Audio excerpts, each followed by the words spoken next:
la colonisation algérienne ne ressemble à aucune autre colonisation. Les liens entre la France et l'Algérie c'était des départements français, font que cette histoire est très singulière et il faut la regarder sous 3 angles. La conquête, l'exploitation, puis la guerre. La guerre, on en parle beaucoup, les 2 autres un petit peu moins. La conquête. 5 juillet 1830, les troupes françaises entrent à Alger. Pourquoi ? Personne ne sait. En fait, il n'y a pas de bonne raison. On a dit bateau pirate, c'est faux. La marine anglaise a détruit les bateaux pirates algériens en 1827. Et les bateaux pirates, il en reste 3 à Alger en 1830. Donc, si Charles X décide de la conquête d'Alger, c'est pour des raisons de politique intérieure. Son pouvoir est contesté, les libéraux progressent, il veut faire une opération de prestige. Et Alger est conquis le 5 juillet, mais le 30 juillet, Charles X est foutu dehors. Et c'est Louis-Philippe qui lui succède. Et personne à Paris n'a idée de ce qu'il faut faire de l'Algérie. Et à partir de là, les militaires sont plutôt les maîtres de la situation et tout le drame algérien se noue là. Les militaires, un peu autonomes, un peu guidés par Paris, mais personne n'a de projet, vont, après Alger, conquérir l'Oranais et le Constantinois. C'est la France qui crée l'Algérie. Ce pays n'existait pas avant. Mais les militaires, quand ils se livrent à la conquête algérienne, ils le font avec une brutalité qui épouvante même l'Europe. Il y a une campagne de presse en 1845, des journaux anglais, des journaux allemands et des journaux français qui disent que la manière dont se comporte l'armée française vis-à-vis des musulmans est inacceptable. La figure de cette barbarie, parce qu'il faut l'appeler comme ça, c'est le maréchal Thomas Bugeaud, qu'on voit là, ici, qui est honoré encore à Paris aujourd'hui. En 1860, Napoléon III a baptisé une avenue Bugeaud. Pourquoi ? Parce qu'en 1848, lors de l'élection présidentielle, Bugeaud a soutenu Napoléon III. C'est juste pour ça. Eh bien, encore aujourd'hui, il y a une plaque avenue Bugeaud, et je ne comprends pas que la municipalité parisienne, qui se dit humaniste et tout ce qu'on veut, ne supprime pas cette place Bugeaud, parce que Bugeaud, c'est un assassin. Ça, c'est la conquête. Elle dure 27 ans. Alexis de Tocqueville, dans un rapport sur l'Algérie, où il dit beaucoup de bêtises, Alexis de Tocqueville, il dit ça, qui est quand même très juste. Nous avons rendu la société musulmane plus barbare qu'elle n'était avant de nous connaître. Il y a eu des lanceurs d'alerte en Algérie. La conquête est terminée, l'exploitation commence. La Troisième République vote des lois agraires qui exproprient pour des bouchées de pain les musulmans qui occupent la terre depuis des siècles. Oui.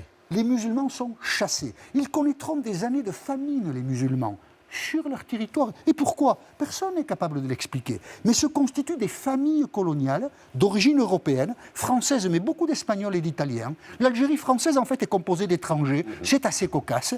Se constitueront des grandes familles qui vont figer la situation politique. Déjà, Paris s'intéressait peu à l'Algérie. Là, c'est terminé. Les pieds noirs prennent tout en main. Et ils vont faire... Alors, déjà, on vole les terres aux habitants. Il faut leur expliquer quand même pourquoi. Personne n'est capable de leur expliquer. On les vole. Elles sont à nous. Dégagez, partez. Vous êtes là depuis des siècles, on s'en moque.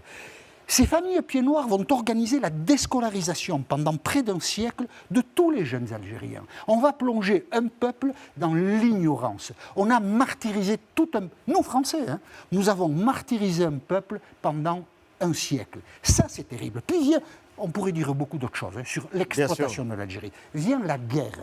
Moi, j'ai appris quand j'étais jeune que la dictature argentine mettait ses opposants dans des avions et les jetait dans l'océan. Et je trouvais ça inouï, cette barbarie.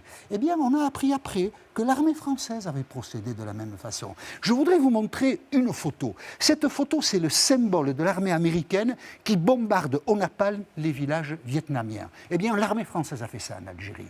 Et on ne le sort pas du chapeau. Il y a de très rares témoignages d'aviateurs français qui, des années après, ont raconté cela. Ils le racontent avec...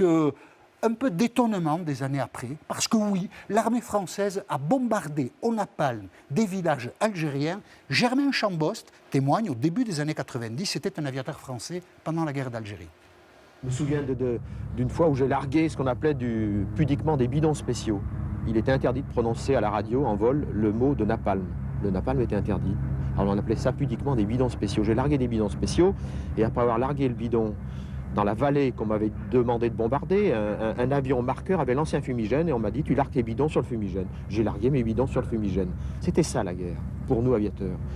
Et puis en dégageant, j'ai vu quelqu'un qui courait, qui avait le feu dans le dos. J'avais brûlé un type.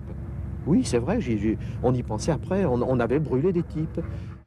En dégageant, j'ai vu que j'ai brûlé un type. Vous en parliez d'ailleurs dans votre documentaire, l'usage du napalm. La conquête, L'exploitation, la guerre, ce sont 3 bonnes raisons pour présenter des excuses aux Algériens aujourd'hui. Parce que ce qu'a fait la France en Algérie pendant 130 ans est franchement scandaleux.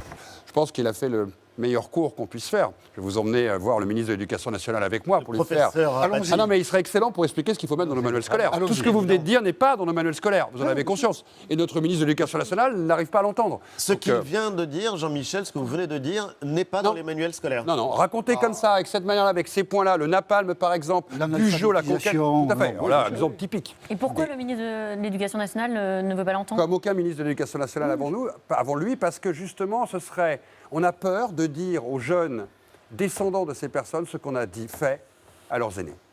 Il faut des cours, comme Oui. vient de le faire Jean-Michel, pour que ça imprègne la Mais société. parce que vous l'avez dit, c'était des discours. La République a-t-elle pu faire ce que M. Apathy vient de Et raconter? la République a été critiquée par M. Clémenceau, qui Tout à lui-même fait, et par a été d'autres, hein. extrêmement clair en disant ça commence par des missionnaires, ça finit par des militaires, en disant que c'était une honte absolue. Il y a Donc, on toujours peut un débat représenter- politique. Il y a toujours eu on peut des représenter la complexité. Alors, anti-coloniaux. pas tous oui, en même temps, mais- on voit que le débat s'enflamme. Non, mais ce que je vais vous expliquer, c'est que dans la manière de L'Algérie, c'est pas parler... une colonisation. L'Algérie, c'est un vol. C'est très différent. Oui, enfin, vous auriez même pu pousser le viol aussi. Je Aussi, rappelle qu'on je estime pense- que la guerre d'Algérie a fait plus de 2 millions de Nous ne viols. voulons pas admettre que dans l'histoire de la colonisation, l'Algérie est une histoire singulière. La France ne veut pas reconnaître cela, cette faute originelle. Nous avons été volés des terres, volés un pays qui n'avait aucune raison d'être français, ni par culture, ni par géographie. C'est ça le problème.